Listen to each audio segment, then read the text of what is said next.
Hello, welcome to another Untangled episode, your knitting and sometimes crochet question and answer podcast with me, Stuart from the Woolpatch, and me, Jimmy from Jimmy Does Knitting. Great to see you again, Jimmy. Look at you looking all Wednesday-esque in your black and white knitted top there. I didn't even think about it. I was just like, I never wear this. I'll wear this today. I've not seen that before. Can you enlighten the viewers and the listeners as to what you're wearing? This is one of my first sweaters, like maybe my second or third one that I ever made. It is completely off gauge because I didn't know anything about gauge.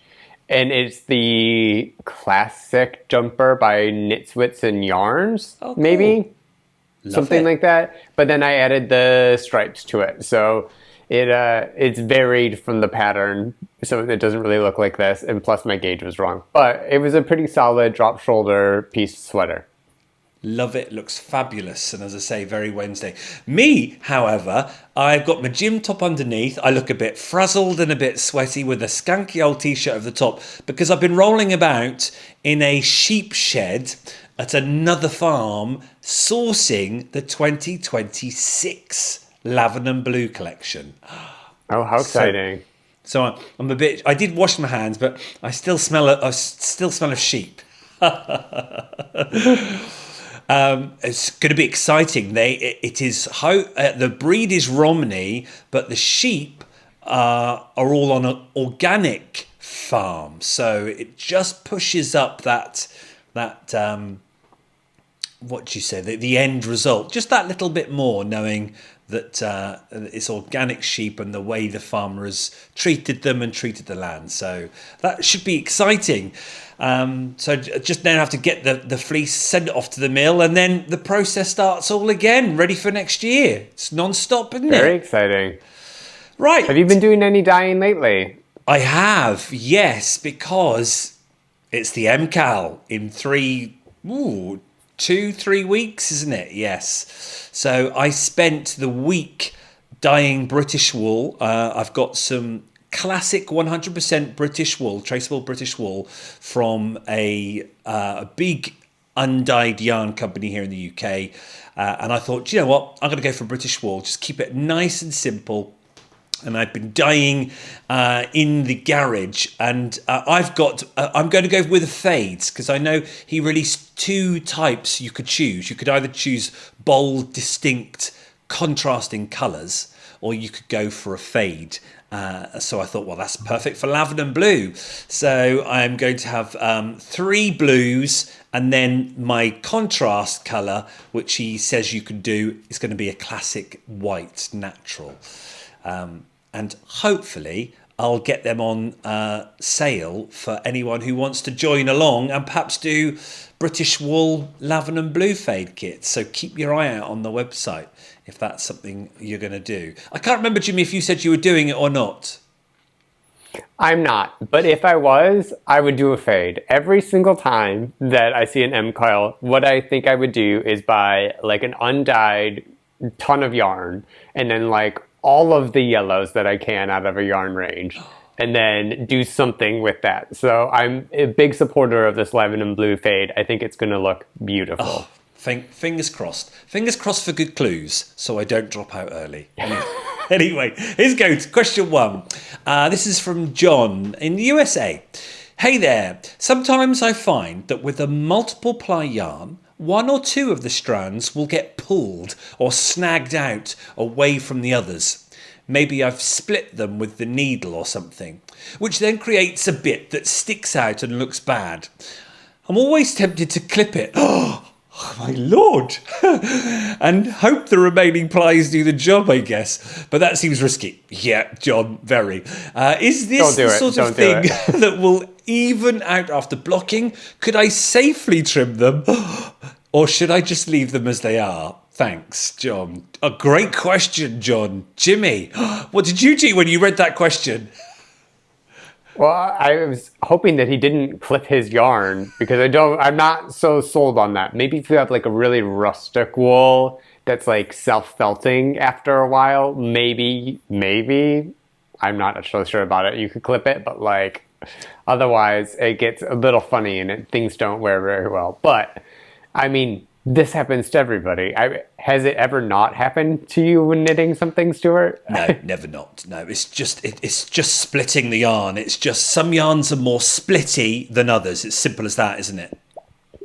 Yeah, especially like your plant fibers or things with multiple plies, like even like a superwash, because they usually have more plies because the yarn is actually thinner. Like a lot of those will have more chance of you not catching every single ply of a yarn. And, some come out, some don't. My suggestion and what I do every time that I see this in my knitting, if I can catch it at a decent time, is I just tink down and just fix it and like pick it back up again. I don't leave it in there if I can't. Like if I've done the whole body, I've seamed the shoulders, and then I find something like down here that has a misply, it's going to be there and it's going to stay there. Yeah. But otherwise, I try to tink down, and it usually is all right. You completely agree. You kind of know when you've split the yarn. It's normally instant, isn't it? It's very rare that I notice a splitty yarn that I've somehow split 20 rows before. It normally is in a stitch. And if I haven't noticed it, then it may be the next row when you're coming back on your purl side, or if you're in the round, and then you see it below and you went, oh, yeah, I thought I did split it. Clearly I did. But it is something that happens all the time. And I hear it in the shop a lot. John, I hear people go, oh, I don't like that yarn because it's ever so splitty. And I sometimes have to bite my lip because I'm like, is it a splitty yarn or could it be the end user, Jimmy? Where are you with that? Both. Yeah. Like I said, I think plant fibers are more splitty. For sure, just because of the nature of the ply and the thinness and the amount of it.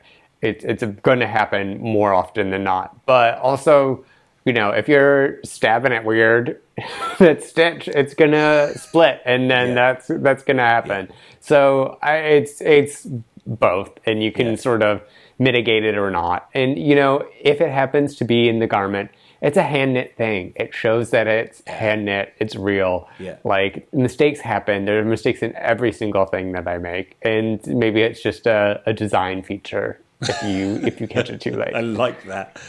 Could you say though, Jimmy, that it might be the utensil, as in the knitting needle itself? So maybe, John, if you're finding it's happening a lot, maybe change your knitting needle and the brand, because I use super sharps, and if I go to my desk, Cam, I've got some knitting that we're going to talk about later on. This is Higher brand, and they're called sharps because they are super sharp. But if you do that with your finger, out, it's like proper. But because they're so sharp, it therefore does just glide under and doesn't split it. Whereas if you've got bamboo that's maybe slightly blunt or more rounded, then there could be more chance of splitting it. This is a cotton, and generally cottons are very splitty because of their very nature. Look how just simply that applies, and your needle can easily squidge through there. But I find my sharp point just slips under the yarn and doesn't necessarily catch it. So could it be that John perhaps needs to try a different needle, maybe, Jimmy? Yeah, I mean, I actually would think kind of on both ends of the spectrum. If it's too blunt, you're sort of just going in too harsh. But if it's too sharp, perhaps maybe that is just catching, one or two plies instead of all of the plies. Oh, I never thought Depending of on that. how you knit, of course. Yeah.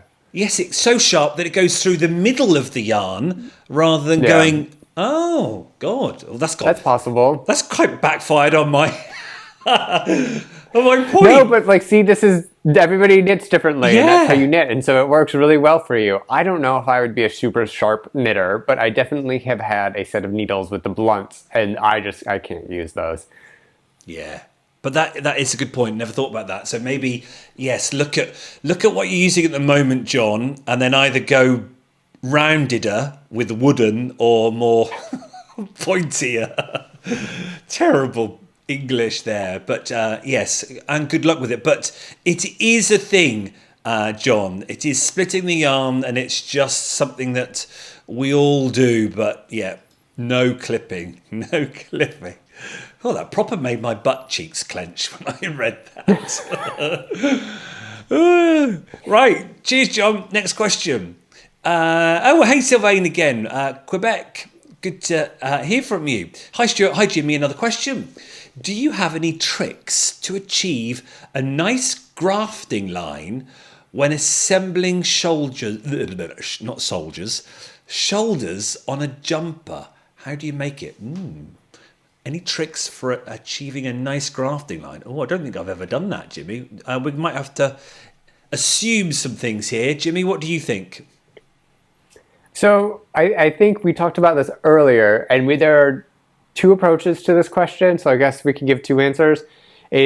Are we talking bottom-up sweater, where you take it and you're knitting the shoulders like this? Like, is that the grafting that we're talking about? Or are we doing it like Stuart's jumper, where you knit the back panel, you pick up from the shoulder line, knit down until the collar, shoulder down, join in the round sort of thing. Right. So yeah. I think that there are different answers depending on what we're exactly talking about. I do have my favorite ways. There are a bunch of ways to do a bunch of things. Okay. So let's assume we're talking about bottom up, we're at the shoulders, what do we do? There are a couple of options. This one you can't see because it's black, but this is just mattress stitched together. And that works well for me. That's usually my go-to grafting technique. I know we had one question once about the back stitch or the whip stitch sort of thing, like way back in the day. We had a question about that. That's another option, but some sort of sewn ways to do it. Then there is, Stuart, you're my favorite bind off, and this is my latest design, and I did this week, but when you can do it, where am I on camera? Here we are. You see that line? Oh, I love it. Yes. Perfect. Yes. This is a 3-needle bind off. It's great. It's super sturdy.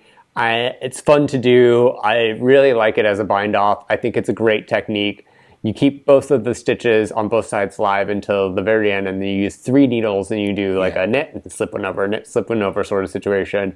And it works great, and it's very good for adding structure to a garment. So I highly recommend the 3-needle bind off.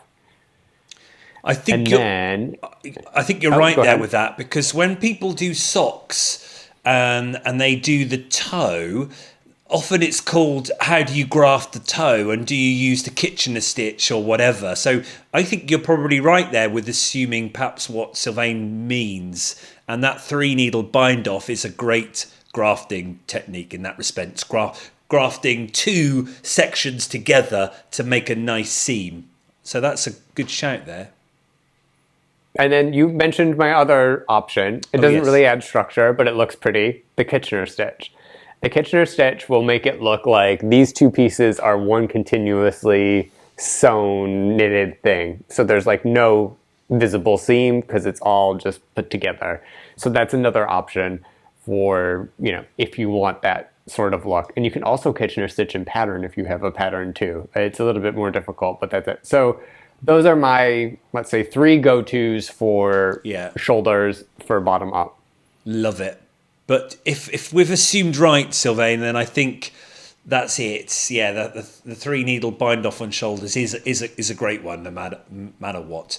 The one I've done was quite different. I don't know whether you call it grafting because it was picking up stitches. But let me show you, because this is my current whip. If you can wade through all the cat hair that's on here.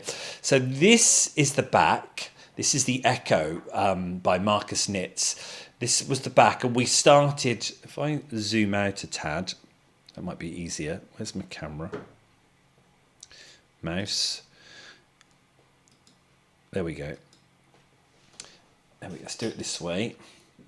So this was the back, and we were going backwards and forwards, flat, and we were increasing either sides.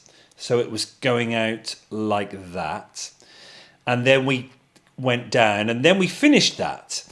Then we had to do the shoulder, and these were the 4 stitches as we were knitting the back, and then the increase to make it go like that. So it pushed those to the side.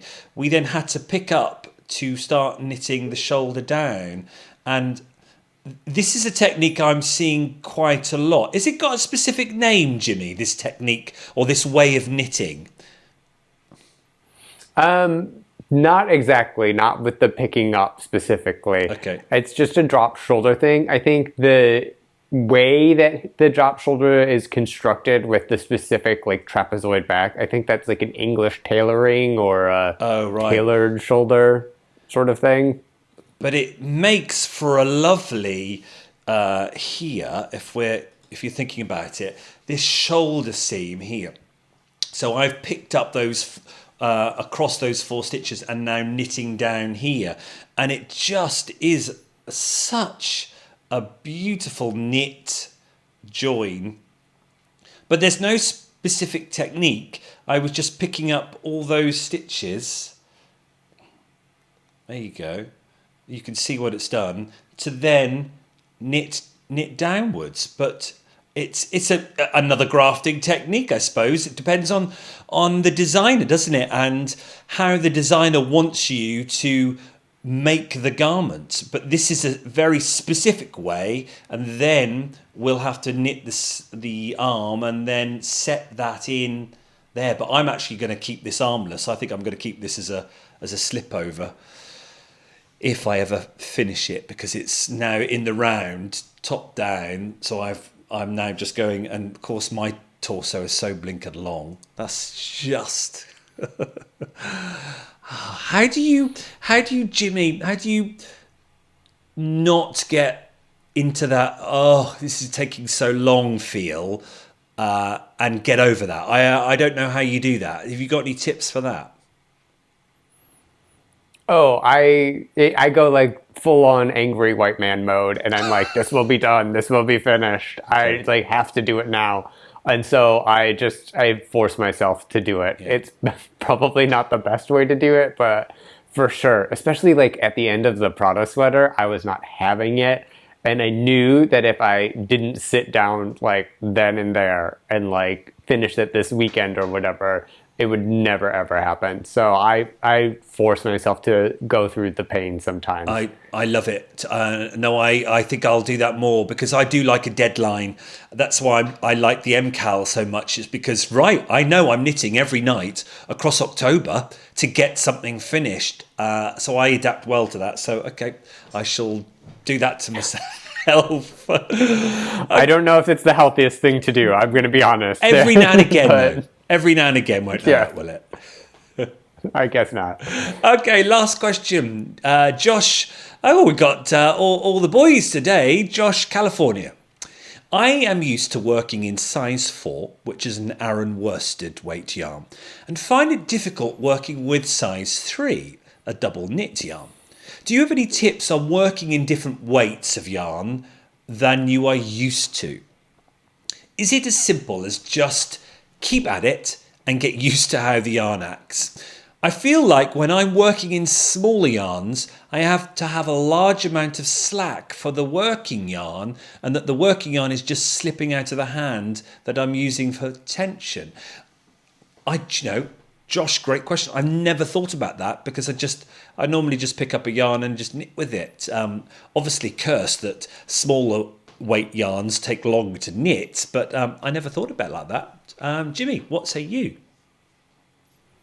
I mean, yeah, it's a thing that happens. You switch. I've been knitting a lot of DK lately, and I just cast on like a fingering weight project, and I'm like, how do these needles work? But it's still just a knit stitch. Or, like I'll go up to a worsted weight, and it's like, I don't get this. So you just kind of, unfortunately, the answer is you have to get used to it as you go along. If you have tension issues or something, maybe try a like hat or something small where you can really get your rhythm with the tension. and then you can go into that bigger project. But yeah, maybe like an amuse-bouche of a smaller weight yarn project to get your hands used to it, and then just go for it. I don't know. I don't really know if there's other answers to that. But yeah, I mean, the needles change how you knit, the fiber does, the size of the yarn does.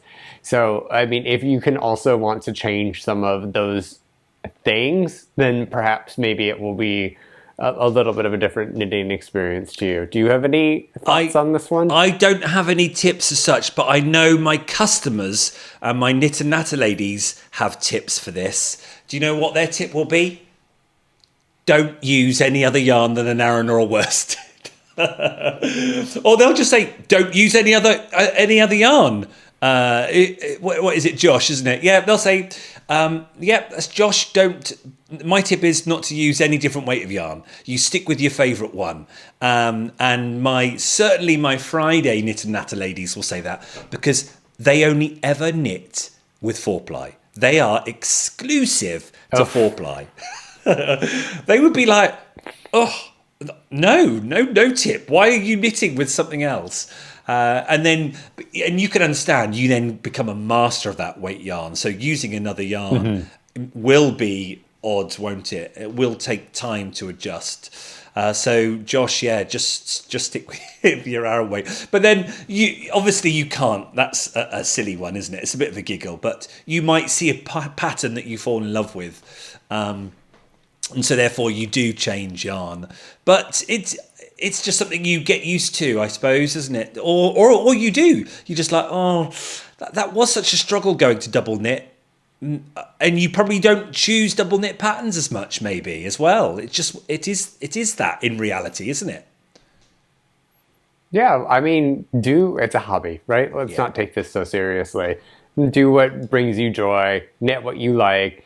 And if you want to experiment with a DK weight, then do it. But if you really just like Aran weight, that's also fine. Yeah. You might get to that point, Joss, where you just, you know what? Yeah, I'm just not a lover of DK. So you will just stop looking for DK yarn and DK patterns. Do you have a favourite weight yarn that you actually really love working with, Jimmy, all the time? Oh, DK. DK is my favorite. Yeah. I had to buy more needles so I could knit with DK. I like that, but I'm not. I wouldn't say I'm partial to anyone. Well, I'm partial to DK, but like I don't really. If I knit something in the fingering weight or worsted weight, that's also fine. Do you have a favorite? I do. It is definitely Aran weight or worsted, because it not just because of it's thicker, so it knits up or crochets up quicker. It's just that. There's something about that in the winter, having that thicker yarn on your lap, whatever the garment is you're making. But that said, I fully appreciate that fingering 4-ply, the stitch definition is exquisite because of that finer yarn. If you look at my cable here, this is 4-ply cotton. When you're doing cable like that, you compare that to maybe an Aran or a Chunky. I don't think you can get a match on that stitch definition. Would you agree? I mean, yeah, it certainly does have its place with that, and I think it does look a little bit more manufactured, if that's ready to wear. I don't want to use the ready to wear, but like a little bit more commercial. Yeah. But this knitting 4-ply, it's just going on and on and on, because I don't get that satisfaction of doing a row quite quickly, and that then is a struggle, because if you know a row takes a long while, you sometimes sit there and go, I've only done 2 rows tonight, and then you don't get that drive to do more. Whereas when you see something knit up quickly, it's like a good book. When you've got a good chapter and you suddenly, oh my God, that was so good. Oh, you want to read the next one. So it's like knitting. You just knit on more, don't you? Because it inspires you and fires you up for finishing, which is why I'm struggling completing this. Numerous things there, Josh, for you. all very relevant, I think. So that's now fired me up to try and get on with this. Maybe try and get it finished for Christmas. Get it done for spring, Stuart. That was your what? Finish it February? I know, Your I frog know. it February? You need to get it done before Next- frog it February, Yeah. finish it February. Again, that's your timeline. And especially as there's no knitting over October, I've got to really get a shift on. Right, that's it, done. That's my challenge. That's my kick up the proverbial what's it. Oh, great one. Cheers, Jimmy. Great show. And we'll see you on the next episode of Untangled with more of your knitting and crochet questions. Thanks, everyone. Cheers, Jimmy. See ya. Bye. Bye.